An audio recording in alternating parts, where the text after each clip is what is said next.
Bismillahirrahmanirrahim. Assalamualaikum warahmatullahi wabarakatuh. Waalaikumsalam warahmatullahi wabarakatuh. Bagaimana keadaannya anak-anak hari ini? Alhamdulillah. Oke, alhamdulillah ya keadaannya baik. Oke, sebelum memulai belajar, Umi akan meminta tolong kepada Salwa ya untuk memimpin doa. Bismillahirrahmanirrahim. Raditu billahi rabbah wa bil islami dinah wa bi Muhammadin nabiyyan wa rasulah. Rabbi zidni ilman warzuqni fahma. Untuk hari ini ada yang tidak masuk? Ada siapa saja yang tidak hadir hari ini? Elok, Bunga, dan Andra. Kenapa itu Elok, Bunga, dan Andra? Sakit semua? Ya, oke. Untuk Elok, Andra, dan Bunga, kita doakan bersama-sama yang sakit agar segera sembuh ya. Sebelum memulai belajar, Umi akan mengecek kesiapan kalian dengan menerapkan program AMI atau adab menuntut ilmu seperti biasa ya. Coba lihat di sekeliling kalian ada sampah tidak? Tidak ada sampah? Oke, cek kerapihan kalian apakah sudah rapi bajunya? Sudah, oke, sudah rapi. Agar makin semangat, kita gaungkan yel-yel hari ini. Siapa kita? Smart Cirebon. Siapa kita? Smart Cirebon. Smart Cirebon. Gesit, gesit, gesit. Allahu Akbar. Salam gesit. Generasi Islami kreatif berprestasi. Allahu Akbar. Oke, tepuk tangan untuk kita semua. Hari ini kita akan melaksanakan pembelajaran sistem ekskresi manusia. Sebelum memulai belajar, Umi mau mengecek dulu kemampuan awal kalian dengan cara pretest ya. Silakan kalian buka Pesona Edu-nya. Di situ Umi sediakan waktu sekitar 10 menit.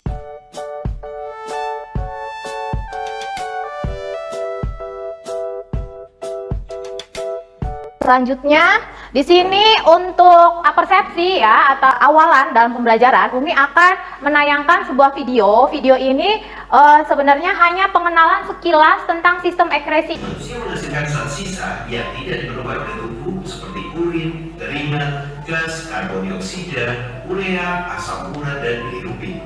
Zat sisa tersebut harus dikeluarkan karena apabila menumpuk dalam tubuh menimbulkan penyakit. Oleh karena itu, ada sistem ekskresi yang akan bertugas melakukan peran tersebut. Sistem ekskresi merupakan kemampuan untuk menjaga keseimbangan tubuh dengan cara membuang bahan-bahan sisa metabolisme yang dikeluarkan oleh sel.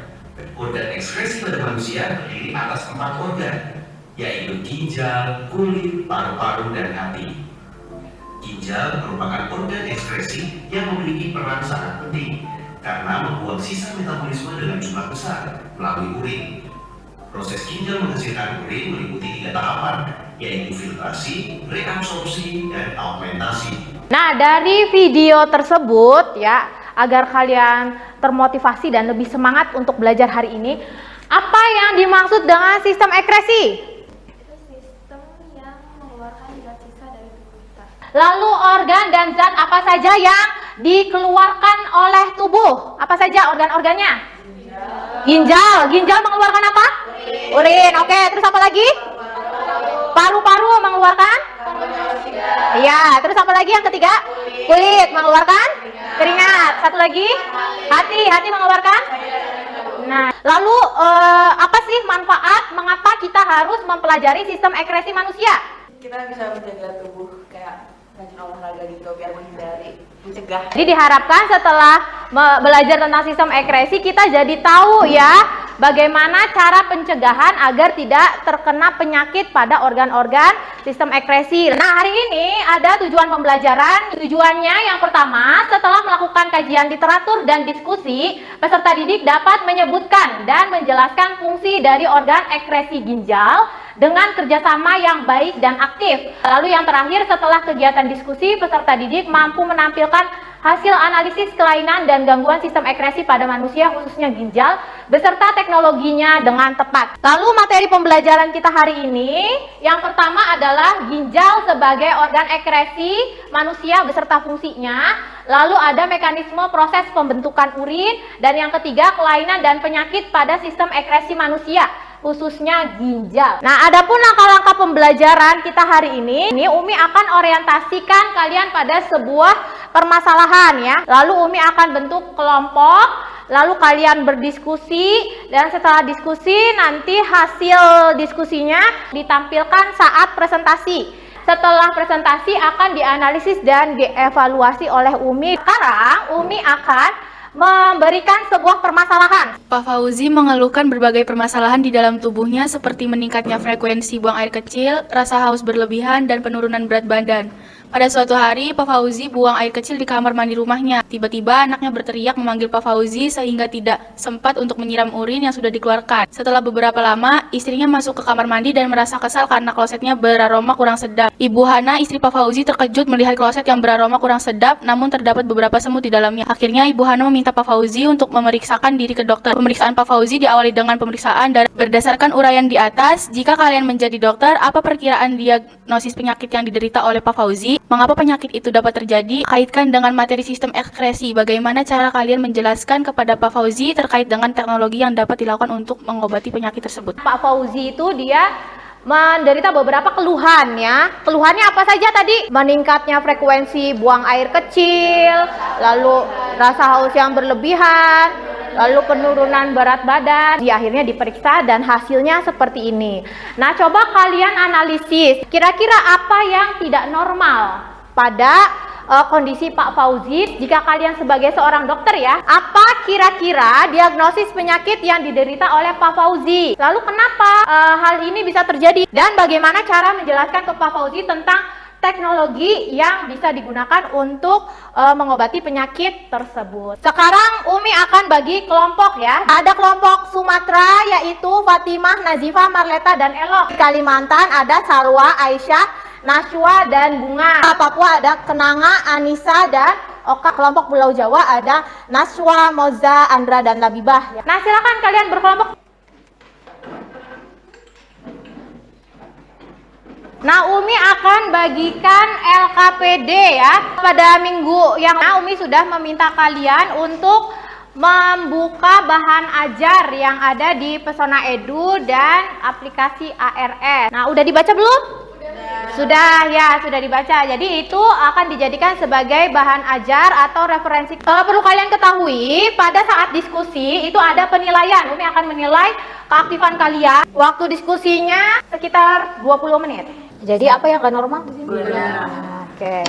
So, silakan ditulis di sini.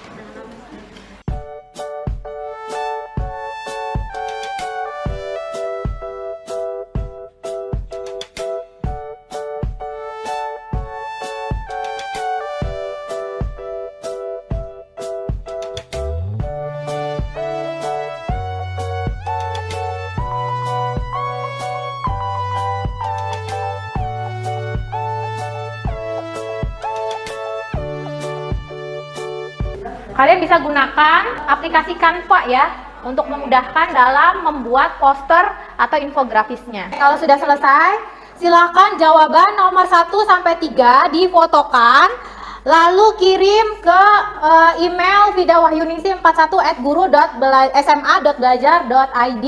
Kelompok yang pertama presentasi itu membahas tentang pertanyaan nomor 1 sampai nomor 3 yang ada di LKPD. Lalu kelompok selanjutnya itu akan membahas tentang infografis. Oke, silakan kelompok Sumatera untuk mempresentasikan hasil diskusinya. Assalamualaikum warahmatullahi wabarakatuh. Kami dari kelompok Sumatera ingin mempresentasikan soal LKPD yang dikasih sama Umi, yaitu skenario permasalahan yang dialami oleh Pak Fauzi. Itu soal yang pertama itu ada hasil pemeriksaan Pak Fauzi yang dianggap tidak normal, yaitu ada gula darahnya. Dengan alasan gula darahnya tinggi melebihi nilai normal atau batasan normalnya. Hal ini mengakibatkan dalam urinnya mengandung glukosa yang dibuktikan adanya semut di sekitar urinnya, sehingga perkiraan diagnosis yang diderita Pak Fauzi adalah diabetes mellitus. Ada yang memiliki pendapat lain untuk jawaban nomor 1? Tidak ada?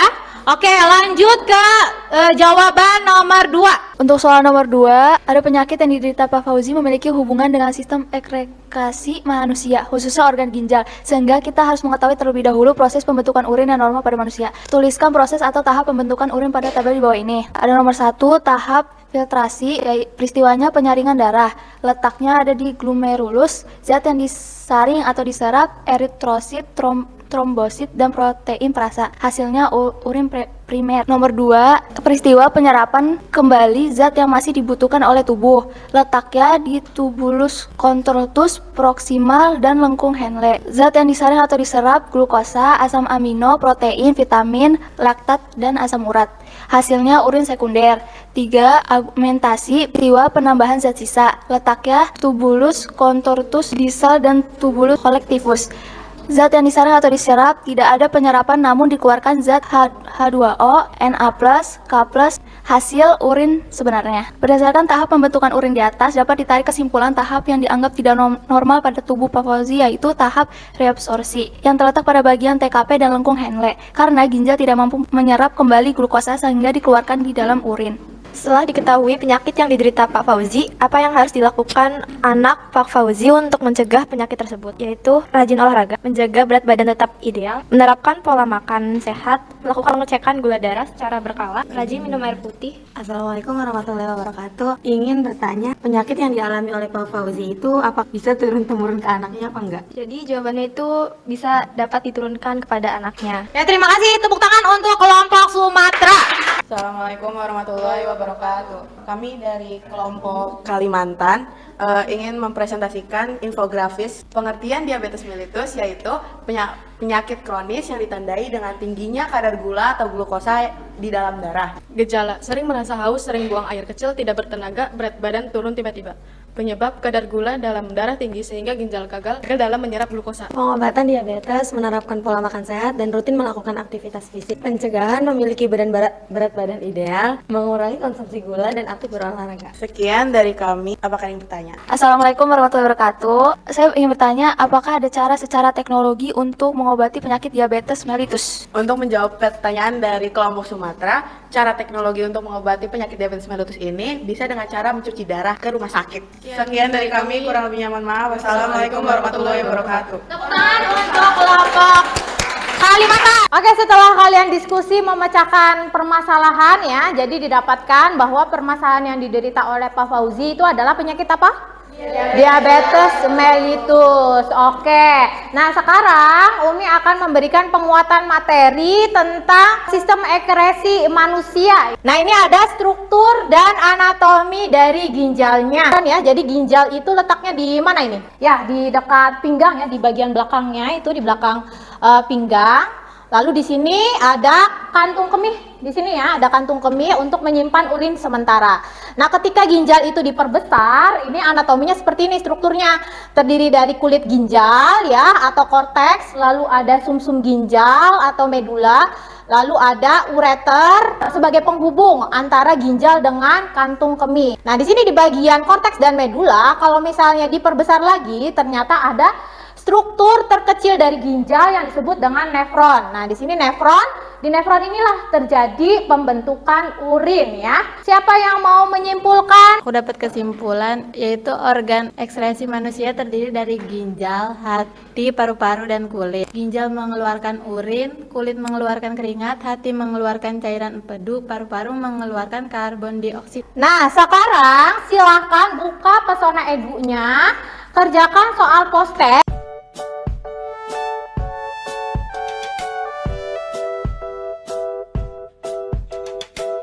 Sekarang kita refleksi dulu ya. Pembelajaran hari ini gimana? Seru. Terus apa lagi? Menyenangkan. Terus apa lagi? Mudah dipahami. Oke. Sangat bermanfaat. Oke. Ada kesulitan gak nih dalam pembelajaran hari ini? Tidak ada. Oke. Untuk menutup pembelajaran hari ini, kita membaca doa kifaratul majelis. Subhanakallahumma. Oke, Umi tutup pembelajaran hari ini. Assalamualaikum warahmatullahi wabarakatuh. Waalaikumsalam.